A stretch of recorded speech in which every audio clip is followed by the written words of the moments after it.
Buyer's markets, seller's markets, balance markets.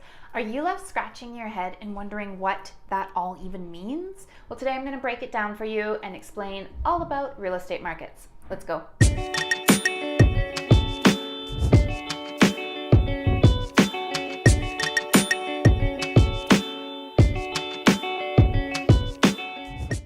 Hey friends, I'm Jamie Osby with Calgary City Homes. I'm a realtor in Calgary, Alberta with EXP Realty. If this is your first time here, make sure to hit subscribe. I release new videos every Monday packed full of information to help empower you to be a knowledgeable and informed real estate owner. So real estate markets, they drive what's going on in the real estate industry, and they dictate if you're going to make out like a bandit or maybe be taken advantage of. So it's good to break down the myths and what actual real estate markets mean and how they'll influence you. So real estate operates on the supply and demand principle. Now, if you don't hold your economics degree or didn't take it 17 times in college like I did, you might not know what this means. So when supply is greater than demand, prices fall, and then you're in a buyer's market. And when demand is greater than supply, your prices rise and you're in a seller's market. It's that simple. So think of it like a street vendor.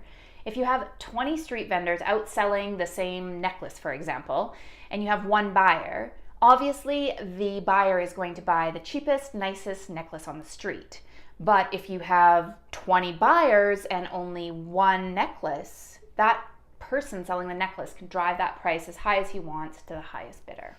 So what drives that supply and demand? That's the key that you want to be keeping your eye on. And a good realtor will kind of understand that. They'll be following what their economist at the board, their local board, has to say. Economic forces in a given area can cause an increase or a decrease in the supply of properties. This can in turn cause prices generally to fall or rise. This is what people mean when they say the market is up or down. Economic indicators in Calgary are the energy sector, consumer confidence, employment, lending market, housing supply, and population growth. So what does that all mean? Let's break it down a little bit. So if our energy sector is performing well, our oil and gas field, we've got higher paying jobs coming in, there's employment, there's more population growth coming into the city, and that's all going to lend to an increase in demand on housing. What happens when there's an increase in demand? Our prices go up. So if the energy sector is performing well, chances are our market is doing well. The next indicator is consumer confidence. And consumer confidence is directly linked in our given market with our oil and energy sector. Obviously, if our economy is performing well, people feel more confident, they're more willing to spend money, as well as maybe buying higher priced homes. Again, that demand is there and the prices are increasing. If the demand isn't there, we're feeling a little bit shady about how the market is performing. People are going to be less likely to go ahead and move forward with purchases. The lending market is the next indicator, and that is more done on a federal level. Now, our lending market is going to be things like interest rates rising and any rules or qualifications of mortgage, maybe things to do with insurance premiums. Now, that's all going to limit how much you can borrow and when you can borrow it. And if they tighten those rules like they recently have in the past years, it's put a damper on our market. Interest rates have gone up a little bit, and it's just tightened everything up. So obviously we've talked about supply already, and one of the things that contributes to supply is what's going on with our new construction market.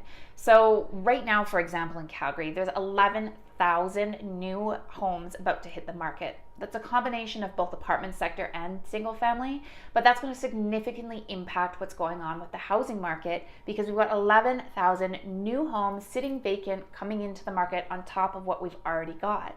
So obviously that is going to put our prices down when you have so much extra supply. So the last indicator I'm going to talk about is population growth. Now, obviously, if we've got an influx of people coming to the city, whether it be for jobs or to get away from a higher economy, that influx within the city is going to create demand on the market and increase those prices. So let's just recap for a second. If you're in a buyer's market, you may have an economy that is not doing as well. You've got lots of supply in the market, not as many buyers. Maybe the lending agreements, mortgage prices have increased, or maybe something's going on in your city that is not as attractive to move there. If you're a buyer, this is an awesome opportunity for you to get out there and get a great deal. Now, on the other hand, you've got a seller's market. The economy could be pumping and we've got not very much supply, lots of people moving into the city, and you're going to see an increase in demand. Prices are going to rise when this happens. It's an awesome time to sell. Now, on the flip side of both of these is a balanced market. A balanced market just means that you have an equal amount of sellers as you do buyers, and demand and supply is equal. I mean, this can happen for a number of different reasons. Usually it will happen when you've got that difference between the markets switching. There'll be a time when everything equals out. Usually it doesn't last for very long and you'll head into one or the other, dip into the others. And there's always segments within sellers markets where you might see an increased buyer's market, and a segment within a buyer's market where there may be a bit of a seller's market.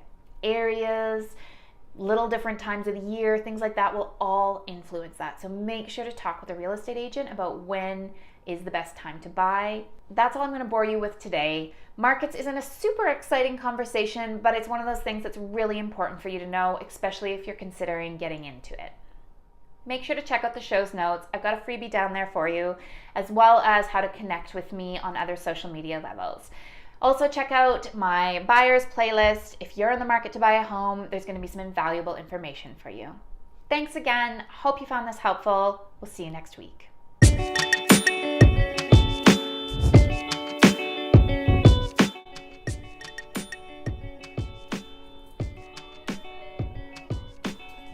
you hear my kids in the background? You guys, I'm trying to film in here. Could you keep it down or go somewhere else?